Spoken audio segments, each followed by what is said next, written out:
ہے اسے بیگ میں رکھو یا اسے لائبریری میں رکھو، اسے میز میں رکھ دو یا اسے کہیں بھی رکھو، اسے کرسی کے پیچھے رکھو یا آگے رکھو، جہاں بھی رکھو، مگر جب ہوا کتاب اللہ، اللہ کی کتاب کا رکھنا تو اپنی جگہ پہ، اللہ کی کتاب کو چھونے کا ارادہ بھی کرو تو پہلے وضو کر کے آؤ پھر چھونا ہے۔ وہ کتاب تھی، جب اسے کہا کتاب اللہ، اللہ کی کتاب، تو اس کی عزت تکریم تعارف جب ہو گیا تو اس کی عزت اور تکریم کی حفاظت کا اللہ نے خود فیصلہ فرمایا۔ اگر ابھی تک اس بات کلیئر نہیں تو میں آپ کے سامنے قرآن کی مثال، چونکہ جب میں نے قرآن کی مثال دی تو کچھ لوگوں کے ذہن میں کہ قرآن جو ہے ایسا تو ہونا تھا، جب میں نے مسجد کی بات ہوگی تو کچھ ساتھیوں کے ذہن میں کہ مسجد تھی ایسا تو ہونا تھا۔ آئیے نیچے آ جائیے، لا سبیل تنزل، قرآن مجید فرقان حمید سورہ ہود میں حضرت صالح علیہ السلام کا ذکر ہے۔ اس میں اللہ رب العزت نے فرمایا ناقۃ اللہ، اللہ کی اونٹنی، مولا ایک اونٹنی تیری ہے تو باقی کس کی ہے؟ مخلوق تو ساری تیری ہے، مگر ایک اونٹنی کا یہ اللہ کی اونٹنی ہے، پھر کا رستہ بھی دو گے، عزت بھی کرو گے، یہ جہاں کھائے گی اپنی مرضی سے کھائے گی، یہ جہاں جائے گی جس رستے پہ آئے ادباً رستے خالی کر دیا کرو، اللہ کی اونٹنی آ رہی ہے۔ اللہ کا بندہ تو سمجھ آ گیا، اللہ کا ولی تو سمجھ آ گیا، اللہ کا نبی تو سمجھ میں آتا ہے یہ اللہ کی اونٹنی کیسے آ گئی؟ کہا اللہ کی اونٹنی۔ پتہ ہے کیا ہوا؟ حضرت صالح علیہ السلام نے قوم کو بار بار دعوت دی، بار بار تبلیغ دی، اور تبلیغ ہے یہی کہ نہ بندہ تھکے نہ بندہ بور ہو، دعوت دیتا رہے، آگے سے پتھر بھی پڑے، آگے سے گالیاں بھی پڑے، آگے سے لوگ موڈ خراب بھی کرے۔ آج کل تو ہم نازک ہیں، اگلا صحیح ہاتھ بھی نہ ملائے تو اگلے دن ہم بھی نہیں ملتے، چونکہ ہمارے ذہن میں دعوت نہیں ہوتی، ہمارے ذہن میں اللہ کے لیے نہیں ہوتا، ہمارے ذہن میں تو اپنا خان ہونا ہوتا ہے، اپنا ملک ہونا ہوتا ہے، اپنا راجہ ہونا ہوتا ہے کہ مجھے صحیح ملا نہیں، میں پھر اسے نماز کی کیوں دعوت دوں، میں پھر اسے نیکی کی کیوں دعوت دوں؟ دعوت رستہ ایسا ہے کہ اس میں مشکلات ہوتی ہیں، اس میں تکالیف ہوتی ہیں، اس میں امتحانات ہوتے ہیں۔ حضرت صالح علیہ السلام نے ایسی ریگولر دعوت دی، روز دیتے کہ محلے والے اک گئے، تھک گئے۔ اب جو سوچ رہے تھے کہ کیا کریں کہ حضرت صالح علیہ السلام ہمارا رستہ ہی چھوڑ دیں، آخر انہوں نے کچھ سیانے جمع کیے، میٹنگ کی، کو ایسا سوال کرو کہ حضرت صالح علیہ السلام ہمارا رستہ ہی چھوڑ دے، جان چھوٹ جائے۔ میٹنگ کی سیانوں نے کہا چلو ایسا کرتے ہیں۔ انہیں کیا پتا کہ تمہاری تدبیر تمہاری طرح ناقص ہے، اور جو تدبیریں کرنے والا ہے اس کی تدبیر سب پہ باری ہے۔ سبحان اللہ۔ آخر انہوں نے مل جل کر ایک میٹنگ کی کہ وہ ایسا سوال کریں جو ممکن ہی نہ ہو، جس کا ہونا ممکن ہی نہ ہو۔ اب یہ ممکن اور ناممکن کا فلسفہ بہت بڑا ہے کہ اللہ کے ہاں کیا ممکن ہے اور اللہ کے ہاں بھی کچھ چیزیں ناممکن ہیں، ایک بہت بڑا سوال ہے، علیحدہ فلسفہ ہے، مگر آپ اس میں الجھے نہ۔ سادہ سی مثال بتاتا ہوں جو کہ اس میں بھی نوجوان نسل کو الجھا کر پریشان کیا جاتا ہے۔ مثلا حضور صلی اللہ علیہ وآلہ وسلم آخری پیغمبر ہے، اب کہتے ہیں کہ اللہ نے 1.25 لاکھ پیغمبر پیدا کیے اور نہیں پیدا کر سکتا، کہ سکنا کی بات اور ہے مگر ہوگا نہیں، سکنا کی بات اور ہے ہوگا نہیں۔ اگلا کہتا استغفر اللہ، اللہ تو قادر ہے، کر سکتا ہے، کر سکنے کی بات نہیں مگر اب ہوگا نہیں۔ وجہ کہ اس رب نے اپنے لیے کچھ قانون بنائے ہیں، وہ خود اس کی پابندی فرماتا ہے، اسے اللہ کی مجبوری نہ سمجھیں۔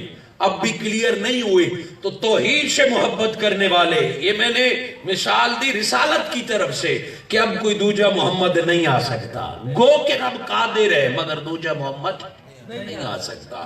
اب اگر اس کو توحید کے تناظر میں سمجھنا چاہتے ہیں تو اللہ قادر ہے، جو کچھ کرنا چاہے وہی کر سکتا ہے، مگر میں کہتا ہوں اللہ تیرے سامنے نہیں آئے گا، آپ کہیں گے کیا پدی کا شوربہ آپ کہہ رہے ہیں؟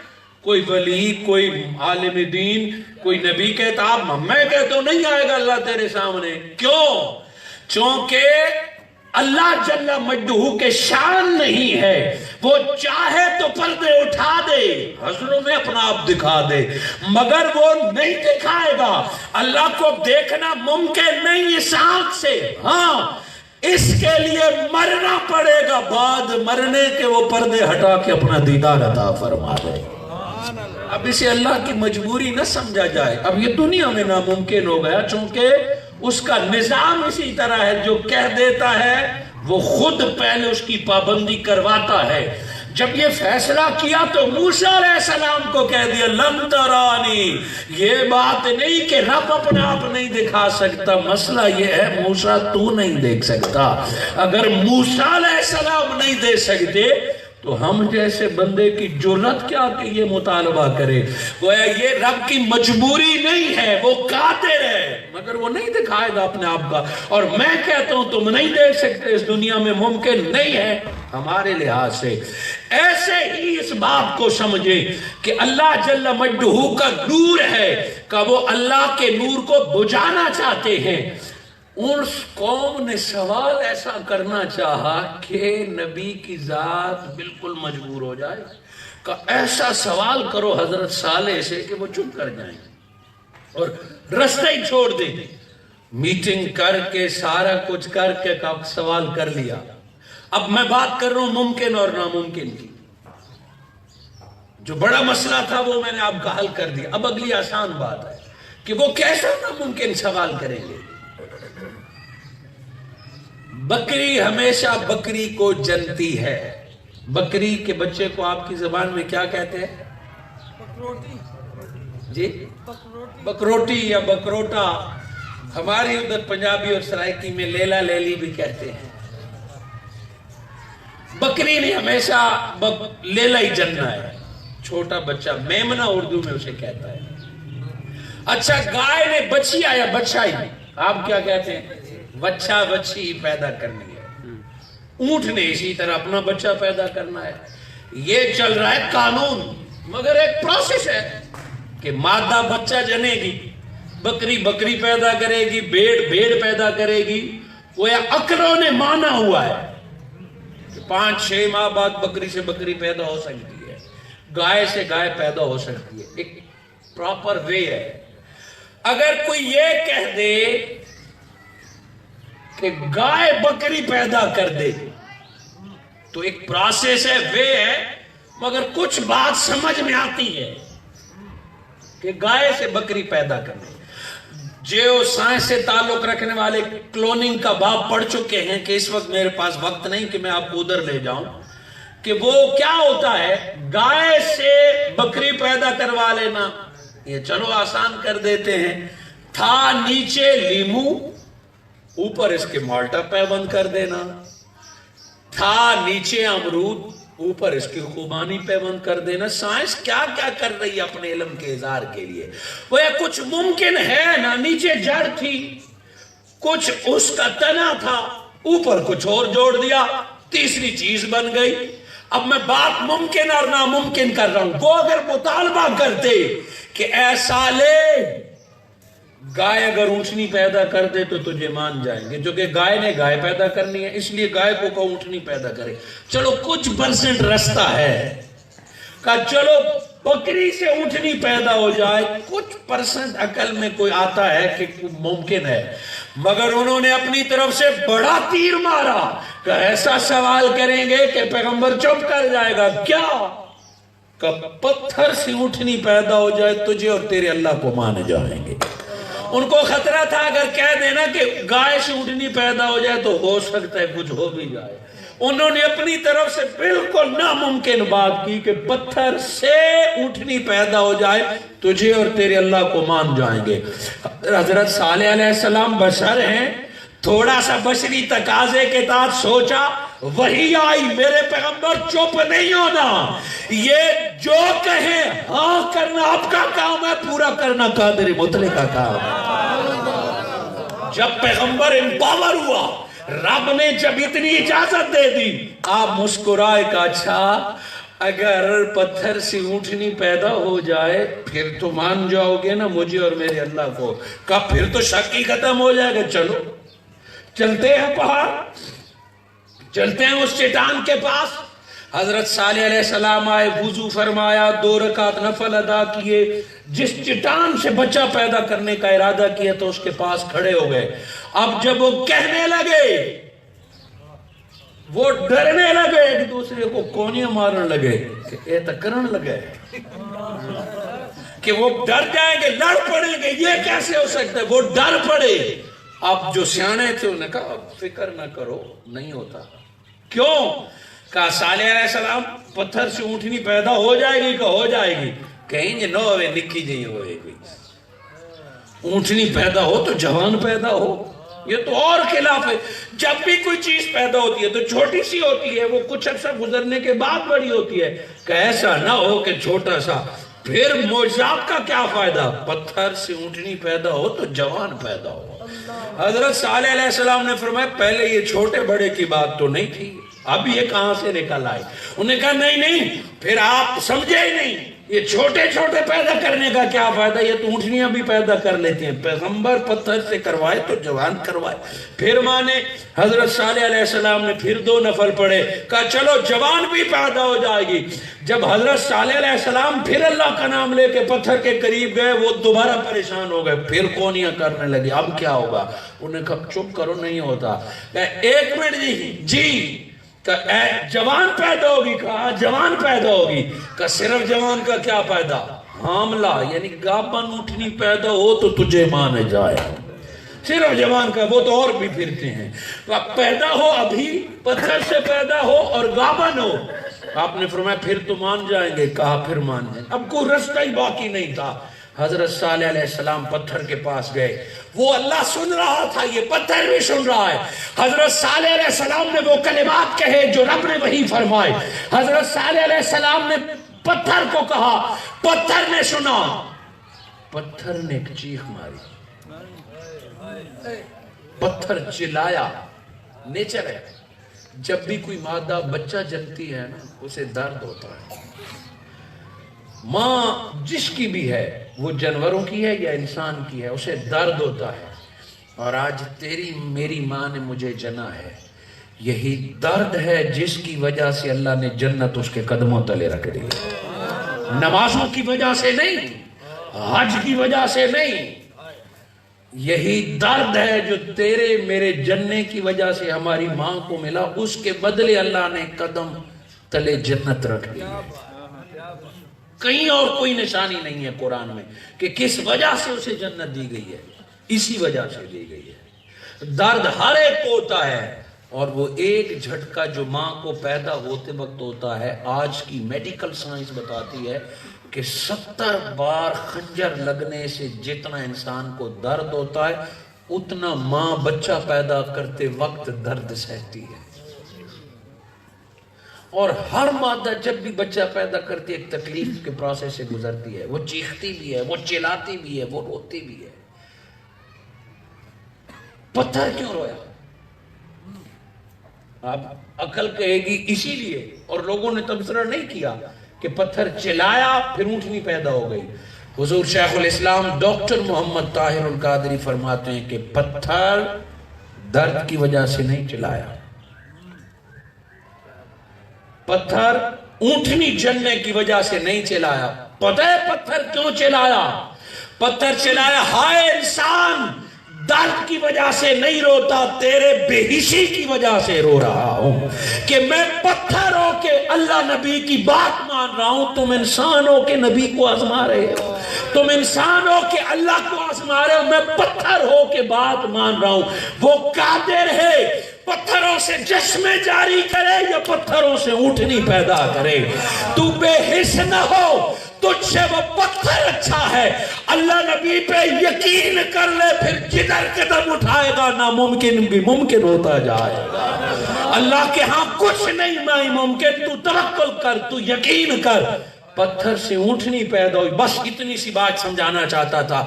جب وہ پیدا ہوئی، ان میں سے جن پر کرم ہونا تھا وہ مسلمان ہو گئے، کلمہ پڑھ لیا، باقیوں نے انکار کر لیا، مگر اللہ نے فرمایا ناقت اللہ، یہ اللہ کی اونٹنی ہے، وہ جو تیرے گھر میں اونٹنی ذبح کر، اسے کھا، اس پر وزن لاد، اس پر پانی بھر، کھیتی باڑی کر، رب نہیں روکے گا۔ اسے عام اونٹنی نہ سمجھنا، یہ اللہ کی پہچان کے لیے پیدا ہوئی ہے، یہ اللہ کی اونٹنی ہے۔ فقط اونٹنی تھی تو تیری مرضی تھی، اللہ کی اونٹنی ہو گئی تو عزت بھی کرنی پڑے گی، اس کی توقیر اور عظمت بھی کرنی پڑے گی۔ تھی اونٹنی، اور انسان کو حکم دیا جا رہا ہے کہ اب اس کا رستہ چھوڑنا ہے، اسے کھانے دینا ہے۔ اور دیکھیے تو صحیح، انسان کو کہا جس دن یہ کنویں سے پانی پیے کوئی ایک فرد بھی قریب نہ آئے، ناقت اللہ، اللہ کی اونٹنی۔ پھر اللہ نے فرمایا اگر میری اونٹنی کو نقصان بھی پہنچا تو تم پر عذاب آئے گا۔ کعبے کو اللہ نبی فرما رہے کہ تجھ سے انسان کی قیمت زیادہ ہے، مگر اس انسان کو کہا جا رہا ہے کہ اونٹنی کو تکلیف پہنچائی تو تم پہ عذاب آئے گا۔ گویا جس شے کو اللہ اپنا کہہ دے پھر اس کی حفاظت بھی جانتا ہے، اس کی عزت کروانا بھی جانتا ہے۔ اللہ جل مجدہ نے فرمایا کہ تم وہ اللہ کے نور کو بجھانا چاہتے ہیں، اللہ کا یقین کیا ہوتا ہے؟ کعبے کی عظمت کو دیکھ لے، حجر اسود کی عظمت کو دیکھ لے، اونٹنی کو دیکھ لے، وہ تو پتھر تھے جس کو اللہ نے اپنا قرار دیا تو یہ مقام دیا، یہ تو نور ہے، تم اللہ کے نور کو کیسے بجھا دو گے؟ تم چاہتے ہو کہ اللہ کے نور کو بجھا دو، اللہ اپنے نور کو کامل کر کے رہے گا۔ میرا خیال تھا کہ میں اسے پورا کر لوں گا، مگر سورج کی روشنی بتا رہی ہے کہ وقت ختم ہوا جاتا ہے۔ کتنا وقت رہتا ہے قائد صاحب؟ حضور صلی اللہ علیہ وآلہ وسلم نے یہ آیت سنائی ہوگی، صحابہ نے سنی ہوگی۔ اب یہاں اگلی بات میں کہتا ہوں کہ اللہ نے جواب کیوں دیا؟ ایسے لوگوں کو جواب دینے کی کیا ضرورت ہے؟ انہوں نے کہا ہم اللہ کے نور کو بجھائیں گے، تو یہ لوگ تو جواب دینے کے قابل ہی نہیں ہیں۔ جیسے رستے کا پاگل دیوانہ شخص کسی کو گالی بھی دے دے تو لوگ اگنور کر دیتے ہیں، جائیں، ان کو جواب کیوں دیا؟ ایسا یہ مثال سے کہ یہ ٹیوب لائٹ ہے، بلب روشن ہے، روشنی کر رہی ہے، یہ میری پہنچ میں ہے، میں کہوں کہ میں یہ بلب توڑنے لگا ہوں، ناظر خان صاحب فوراً حرکت میں آ جائے گا، کیوں توڑیں گے؟ میں ویسے توڑوں گا۔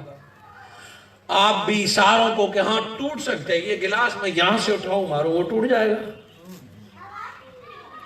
میں پتھر اٹھاؤں وہ ٹوٹ جائے گا۔ پھر مجھے سمجھائیں گے جی، طارق صاحب سمجھائیں گے جی نہ توڑیں، ہمارے میزبان ہیں، دیگر ہمارے ساتھی کہیں گے نقصان ہے، کیا ہے کیوں توڑتے ہیں؟ مجھے سمجھائیں گے، میں کہوں گا میں توڑتا ہوں، مجھے سمجھائیں گے، پھر ڈرائیں گے، دھمکائیں گے نہ توڑو۔ لیکن اگر میں کہہ دوں کہ آج چاند کو نکلنے دو میں توڑوں گا، آپ سارے ہنس پڑیں گے اچھا چلو توڑ کے دکھا۔ بلب کے وقت مجھے نہیں کہا کہ چاہ توڑ کے دکھا، کیونکہ آپ کو پتہ ہے ٹوٹ جائے گا، اور جب میں نے کہا چاند کو توڑوں گا، اللہ توڑ، کیونکہ پتہ ہے میں عمر بھر بھی لگا رہا ہوں چاند کو میں نہیں توڑ سکتا۔ یہاں وہ چاہ رہے ہیں کہ اللہ کے نور کو بجھا دیں، وہ ساری عمر بھی لگے رہے، رب کے نور کو کیسے بجھا سکتے ہیں؟ آسمان کا دھوکا منہ پہ آتا ہے، مگر اللہ نے ان کو جواب دیا تو کوئی وجہ ہے، کوئی فلسفہ ہے۔ گویا یہاں ایک ایسے نور کا ذکر ہے جس کے بجھنے کا خدشہ ہے، وہ بجھے یا نہ بجھے اس میں خدشہ ہے۔ سو کیا مراد ہے؟ یریدون لیطفئوا، وہ چاہتے ہیں کہ بجھا دیں اللہ کے نور کو۔ مولا یہ کون سا نور ہے جس کے بجھنے کے خدشے ہیں؟ کہا یہ وہ نور ہے جس کو میں نے بشر بنا کے بھیجا ہے، جس کا نام میں نے محمد رکھا ہے۔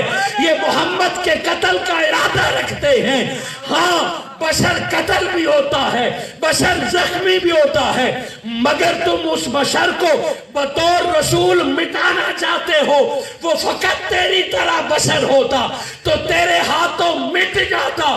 اس کے پاس رسالت کا نور ہے، نبوت کا نور ہے، وہ قرآن کے نور کا امین ہے، وہ اللہ کے نور کا لانے والا ہے۔ صرف بشر ہوتا تو تیرے ہاتھ سے مٹ جاتا۔ واللہ یعصمک من الناس، یہ جو بشر بن کے آیا ہے یہ وہ نور ہے جس کی حفاظت خود ادا کرتا رہے۔ وہ عقل کہے گی کہ ہم مصطفیٰ کو قتل کر سکتے ہیں، ختم کر سکتے ہیں، وہ چاہتے ہیں کہ مصطفیٰ کو قتل کر دیں۔ واللہ متم نورہ، تم زہر دے کے دیکھ لو تمہارا زہر کام نہیں کرے گا، تم تلوار سے حملے کر کے دیکھو تمہاری تلواریں کوئی بات کام نہیں کر سکے گی۔ رب اس نور کو پورا کرے گا، 63 برس پورا کر کے ہی قبر میں جائیں گے۔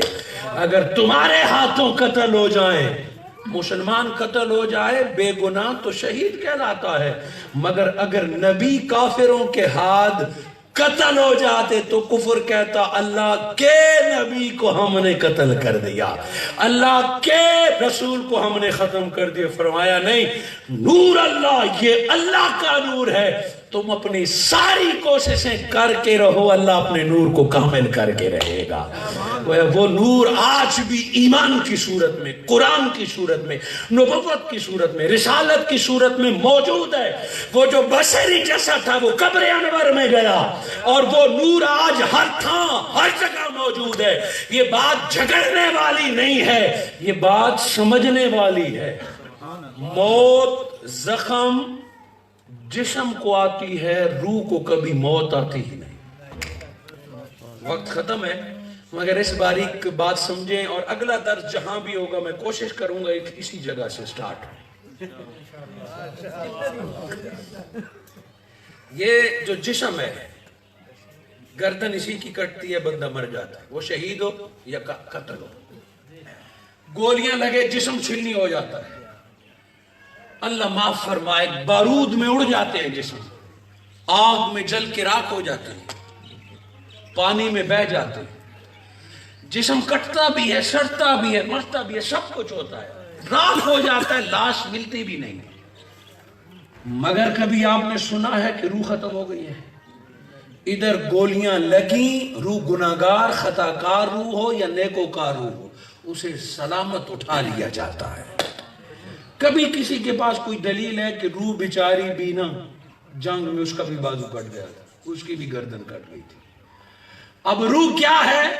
یسألونک عن الروح، میرے مصطفیٰ یہ آپ سے روح کے بارے میں سوال کریں کا تمہارے سمجھنے والی بات ہی نہیں ہے۔